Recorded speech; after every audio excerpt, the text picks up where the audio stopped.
Olá, amigos do Esporte a Motor. A Fórmula 1 chega mais uma vez ao Principado de Mônaco, a parada mais esperada do ano. Eu estou gravando esse pré-GP em frente desse quadro do meu amigo Marangoni, que é exatamente os primórdios, né, os anos 50 do Grande Prêmio de Mônaco. Ele que gosta tanto de pintar automobilismo, e principalmente Fórmula 1, dessa época aqui. Mônaco é um lugar que combina beleza, charme e história como nenhum outro no calendário. E é por isso que eu te convido agora a acompanhar mais uma edição do nosso pré-GP, mostrando características do Principado, de seus habitantes, hábitos e costumes e um pouco da história desse grande prêmio que desafia a busca constante da Fórmula 1 por segurança. Então vamos nessa. É hora de baixar a viseira, apertar os cintos e acelerar através das curiosidades desse lugar muito especial.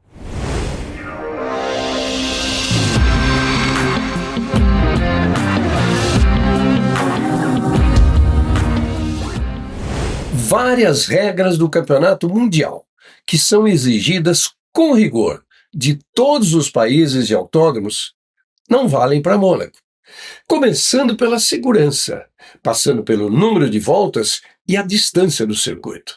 É a única pista do calendário com menos de 4 quilômetros de extensão. Ela tem 3,34 quilômetros. Desde a criação do Campeonato Mundial, se convencionou que a distância mínima de uma corrida de Fórmula 1 é 305 quilômetros, variando um pouquinho para mais para completar o número de voltas exato. Em Mônaco, os pilotos percorrem a pista 78 vezes e a distância total é de apenas 260 quilômetros.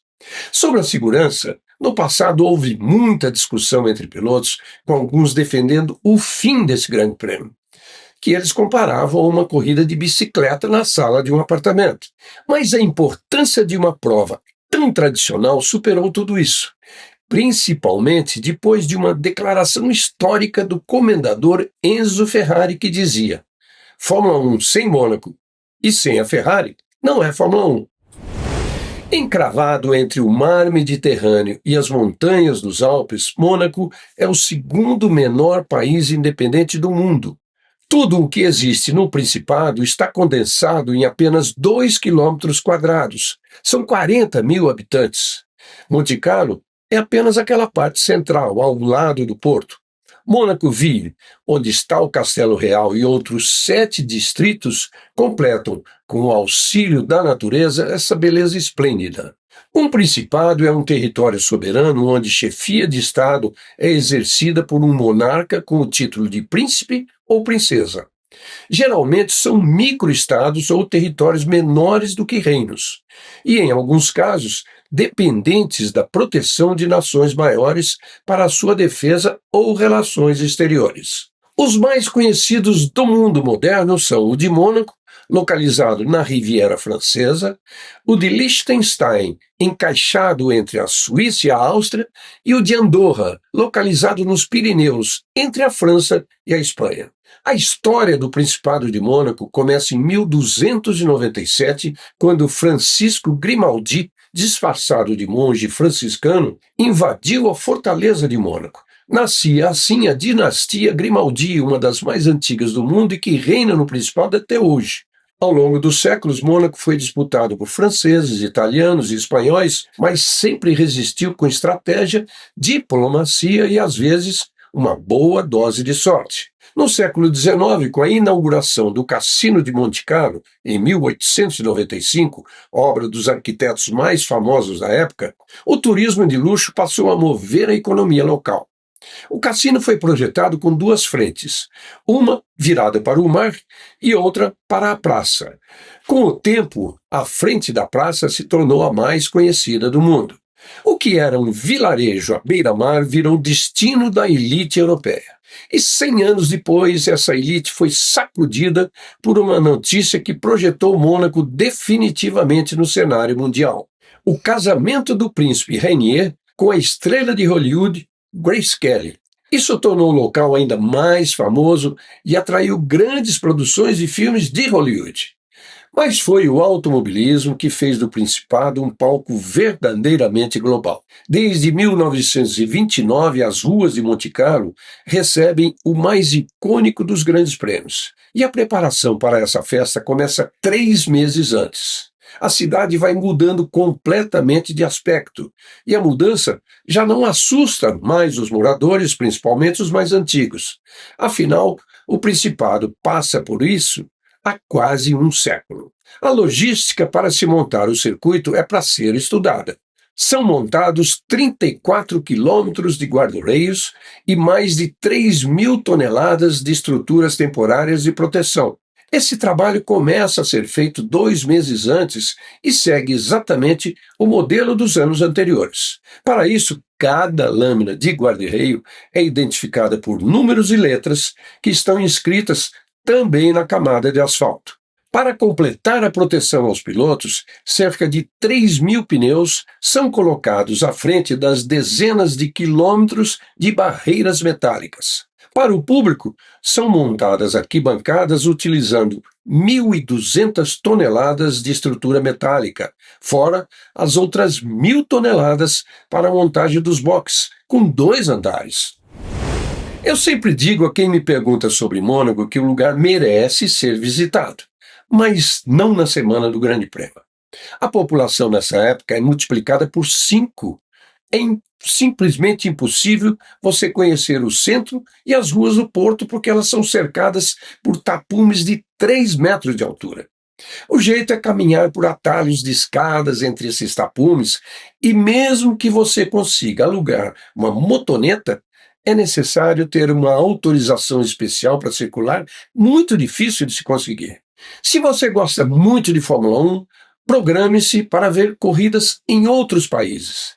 A corrida da Bélgica é imperdível, mas vale a pena também a Hungria, a Holanda, a Itália. Canadá é o melhor de todos, porque Montreal é uma cidade muito agradável, assim como a Austrália, mas Melbourne é longe demais. E volte a Mônaco, mas sem o Grande Prêmio. Aí você vai admirar prédios históricos como o famoso Hotel de Paris, o Cassino de Monte Carlo, que é um ícone, a Praça do Cassino é linda, as ruas apertadas e repletas de pequenos bares e restaurantes na Monaco Ville, ao redor do Castelo Real, as longas escadarias que separam a parte alta da parte costeira ao nível do mar, tudo é fascinante. O Cassino de Monte Carlo é um ícone, muito chique, salas reservadas para os famosos, obrigatoriedade de traje social fino. Os residentes de Mônaco são proibidos de apostar no cassino principal. Mas há um outro cassino mais relaxado no estilo Las Vegas. É onde você pode encontrar, na semana do GP, pessoas da Fórmula 1, inclusive pilotos. Nos dias mais calmos da semana, eu costumava arriscar umas fichas. E sempre tive um parceiro famoso, Ayrton Senna. Famoso e sortudo. No primeiro ano dele na Fórmula 1, correndo pela Toleman, o carro tinha o número 19. E nós começamos a jogar no número 19 na roleta. E não é que deu muito certo? A gente jogava pouco dinheiro, mas era um prazer ver a bolinha rodar e cair no 19. Era tanta sorte que eu disse a ele que deveríamos parar.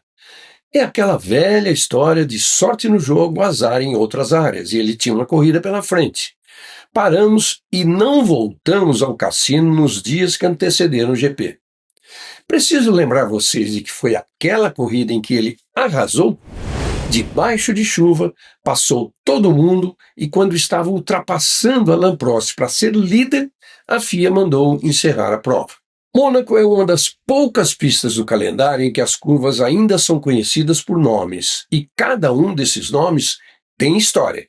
A Sainte-Devote fica em frente à igrejinha da Santa, que é considerada a protetora do Principado. A Tabac tem esse nome porque nos primórdios do GP havia ali uma tabacaria. A Rascasse é aquela fechadíssima no final do circuito, um grampo mesmo, onde fica o restaurante chamado La Rascasse. Outra curva muito fechada é a da estação, que tem uma história especial. No local ficava a antiga estação ferroviária, mas com o avanço imobiliário, aquele local extremamente valorizado deu lugar a um hotel grande e luxuoso que cobre inclusive o famoso túnel que faz parte da pista. A curva passou então a ter o nome do hotel, Loews. E mais recentemente, o hotel foi vendido para a rede Fairmont. Claro que o nome hoje em dia é Fairmont. E a última curva do circuito tem o nome de Anthony Noakes, justamente quem organizou o primeiro Grande Prêmio. Há uma tradição que os torcedores mais antigos lembram com carinho. À noite de quinta-feira, no Tip Top, um pequeno bar na descida para a curva Rascasse, que está lá desde os tempos das fotos em preto e branco. Era sagrado o encontro dos mecânicos de todas as equipes na quinta noite. Eles ocupavam toda a calçada e até parte da pista, sentados nos guarda-reios com os copos de cerveja. Muita cerveja, ou seja, muitos copos que eram deixados no chão, no asfalto. O trânsito parava para ver. Os mecas ainda se reúnem lá, mas começa e termina muito mais cedo. Não dá para falar de Mônaco sem falar de Ayrton Senna. Ele é o maior vencedor desse GP. Tem 6 vitórias, sendo 5 consecutivas de 1989 a 1993. Uma marca que dura mais de 30 anos e parece longe de ser superada. Mas poderiam ser 7 vitórias e consecutivas. Teve aquela em que ele nunca esteve tão perto de uma vitória, em 1988, quando tinha 54 segundos de vantagem sobre Alain Prost, faltando 12 voltas para o final. A equipe McLaren insistia nos pedidos para que ele diminuísse o ritmo, mas Senna é Senna e ele resolveu não obedecer. Certamente ele pensava no sábado, quando tinha feito a pole position com uma diferença de 1 segundo e 427 milésimos para o rival Alain Prost, que era o segundo colocado. Uma diferença incrível. Senna continuou acelerando e bateu no guarda-reio na saída da última curva antes do túnel. Ninguém entendeu. Não dava mesmo para entender o que ele queria, mantendo um ritmo forte, faltando tão pouco para terminar a corrida. Mas ficou em mim, no Galvão, uma leve desconfiança e, olha, demorou 34 anos para ele me confessar que a intenção era dar uma volta em cima do Prost, aquilo que a gente imaginava. Assim era a rivalidade entre os dois. O interessante é que o local da batida fica a 300 metros do apartamento onde ele morava. Por isso, saiu de lá e, com macacão e tudo, foi direto para casa. Ele tinha uma funcionária portuguesa e, quando tocou a campainha, a Maria abriu e se surpreendeu. Ô menino, eu estava aqui a ver você na televisão e agora estás aqui, na minha frente. Enquanto isso, na sala de imprensa, os jornalistas todos queriam saber dele o que havia acontecido. Nós ainda não tínhamos celular, mas eu liguei para a casa dele para dizer que os jornalistas estavam ali querendo ouvi-lo. Ele me disse que não voltaria para dar entrevistas e pediu que eu reproduzisse algumas palavras que me passou. À noite fomos ao apartamento dele. Quando saímos na varanda para ver a tradicional queima de fogos da meia-noite, a festa, que é preparada para o vencedor, ele olhou para a gente e disse: "No ano que vem eu vou estar nessa festa." E aconteceu. Não apenas no ano seguinte, mas em outros 6 anos, que poderiam ser 7. Sem Ayrton Senna, o GP de Mônaco se tornou imprevisível. Em 1996 aconteceu a corrida mais maluca da Fórmula 1. Michael Schumacher, na pole, bateu na primeira volta. Damon Hill tomou a ponta, mas o motor quebrou. E após uma sequência de quebras e acidentes, a liderança caiu no colo de um francês praticamente desconhecido, Olivier Panis, da Ligier, que havia largado em 14º lugar, venceu a corrida. Apenas 3 carros chegaram ao fim da corrida. E olha essa agora. Na segunda-feira, na hora do check-out do hotel, eu me deparei com Panis irritadíssimo no balcão. A Ligier simplesmente havia esquecido de pagar a conta dele. E mesmo sendo o vencedor da corrida, era tão desconhecido que o hotel não fez concessão. Ele teve que pagar. E como bom francês, saiu bufando. O momento na Fórmula 1 é todo de um jovem de 19 anos que quebrou um jejum de 20 anos sem vitória de um piloto italiano na Fórmula 1. A última de um italiano tinha sido em março de 2006 na Malásia, com Giancarlo Fisichella.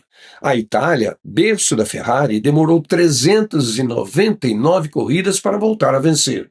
E na sequência, Antonelli venceu também as outras 3 corridas seguintes, tornando-se o primeiro piloto da história a ter suas 4 primeiras vitórias na carreira consecutivas. Tudo corre a favor de Antonelli.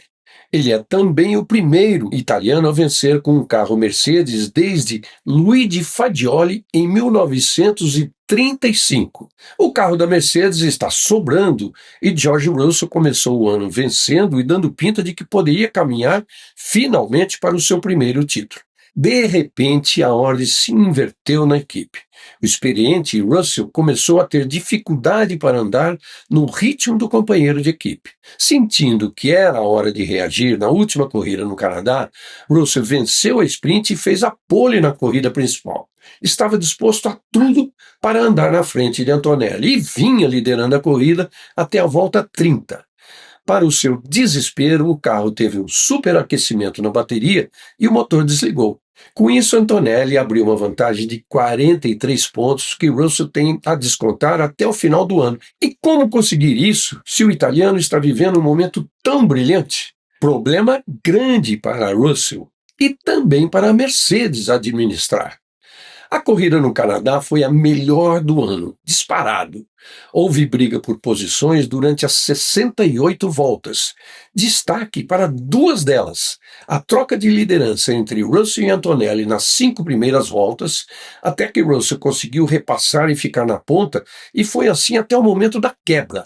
E o extraordinário duelo entre 2 dos maiores pilotos da história, Lewis Hamilton e Max Verstappen. A parte mais importante desse duelo aconteceu nas últimas 5 voltas, mas já havia iniciado no começo da corrida, quando Verstappen ultrapassou Hamilton.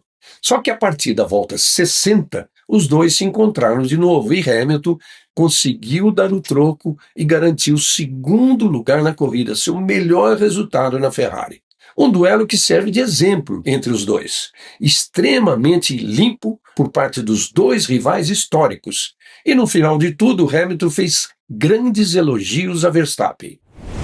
Um aspecto bem importante da temporada é o ressurgimento da Ferrari.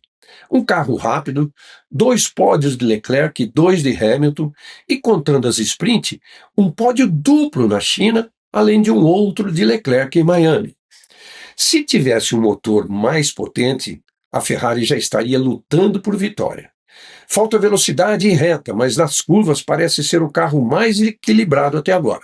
Entre os construtores, a Ferrari é a segunda colocada à frente da campeã McLaren. E no campeonato de pilotos, Leclerc é terceiro e Hamilton quarto, separados por apenas 3 pontos. Em teoria, Mônaco deve ser a melhor pista para a Ferrari neste início de temporada. É a opinião dos próprios adversários. O líder Kimi Antonelli diz que o carro a ser batido neste fim de semana é o da Ferrari. É o circuito onde a equipe, por coincidência, fez a sua estreia em 1950, no primeiro campeonato mundial da Fórmula 1. A escuderia mais famosa do mundo tem 10 vitórias no circuito, e o histórico é marcado por momentos gloriosos, mas também por alguns pesadelos. Em vitórias, ela só fica atrás da McLaren, que venceu 15 vezes. Também como competir contra as 4 vitórias de Prost e 6 de Senna, não é mesmo?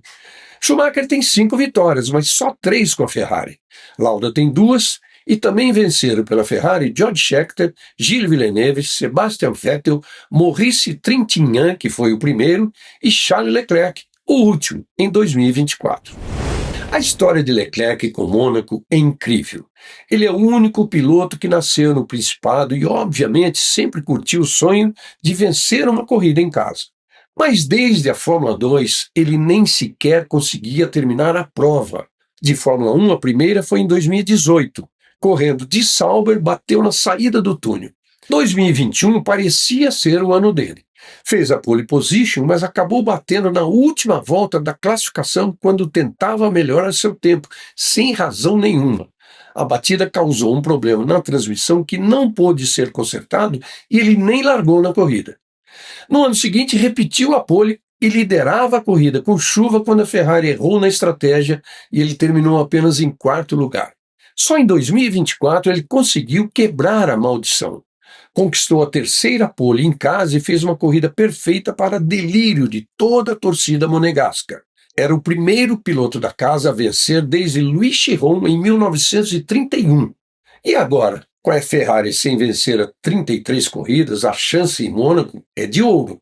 O SF26 é um carro bom de curvas e trechos menos velozes. Leclerc, que é nascido em Mônaco, e Hamilton, que vive lá desde 2012, podem quebrar esse longo jejum. Kimi Antonelli, que é o cara do momento, lidera o campeonato com 131 pontos. George Russell é o segundo colocado com 88. A diferença já é de 43 pontos. O terceiro lugar é de Charles Leclerc, com 75 pontos. E Lewis Hamilton vem em quarto com 72. O atual campeão Lando Norris está em quinto com 58. Em sexto, o companheiro de equipe Oscar Piastri tem 48. Max Verstappen aparece em sétimo lugar com 43 pontos, Pierre Gasly é o oitavo com 20, Oliver Bowman o nono com 18, Liam Lawson é o décimo com 16, o 11º é o argentino Franco Colapinto, que começou muito bem a temporada, ele tem 15 pontos. Em 12º, Isaac Hadjar tem 14, em 13º, Carlos Sainz tem 6 pontos, e na sequência aparecem Arvid Lindblad com 5, Gabriel Bortoleto é o 15º com 2 pontos, Esteban Ocon e Alex Albon têm 1 ponto cada, e ainda não marcaram Nico Hülkenberg, Valtteri Bottas, Sérgio Pérez, Fernando Alonso e Lance Stroll. Entre as equipes, a Mercedes venceu tudo até agora, menos a sprint de Miami, e está disparada na frente com 219 pontos. A Ferrari é, no momento, a segunda força do ano e tem 147 pontos. Depois vem a atual bicampeã McLaren com 106. A Red Bull é a quarta colocada com 57, a Alpine tem 35, a Racing Bulls 21. Depois vem a Haas com 19, a Williams tem 7 pontos e a Audi de Bortoleto é a nona colocada com os 2 pontos que ele conseguiu na estreia na Austrália. A estreante Cadillac e a inexplicável Aston Martin ainda estão zeradas. A Fórmula 1 começa suas atividades em Mônaco na sexta-feira às 8h30 da manhã. O segundo treino livre começa ao meio-dia. A transmissão ao vivo é do Sport TV 3, Globoplay e F1 TV Pro. No sábado, o treino livre 3 começa mais cedo, 7h30 da manhã, e a classificação às 11h, também pelo Sport TV 3, Globoplay e F1 TV Pro. A corrida no domingo tem largada às 10 horas da manhã com transmissão do Sport TV 3, Globoplay, F1 TV Pro e também pela Globo. Mônaco é tudo isso, gente. Uma cidade que vive de festivais o ano todo, de balé, de circo, teatro, torneios de xadrez, ciclismo, fogos de artifício. Em janeiro, o Rally de Monte Carlo abre o Campeonato Mundial de Rally e agora, começo de junho, o GP de Fórmula 1. A velocidade é sempre a maior atração. Ganhar o GP de Mônaco significa entrar no clube dos grandes da história. Para qualquer piloto do grid, os 2 maiores desejos da carreira são, em primeiro, ser campeão mundial, claro. Mas se não der, pelo menos vencer em Mônaco. Meus amigos, muito obrigado pela companhia de vocês e quem tiver gostado do que viu, por favor, deixe aqui o seu like e ative o sininho das notificações. A sua inscrição no canal é essencial para a gente continuar trazendo o melhor de cada grande prêmio. Então é isso, até o próximo GP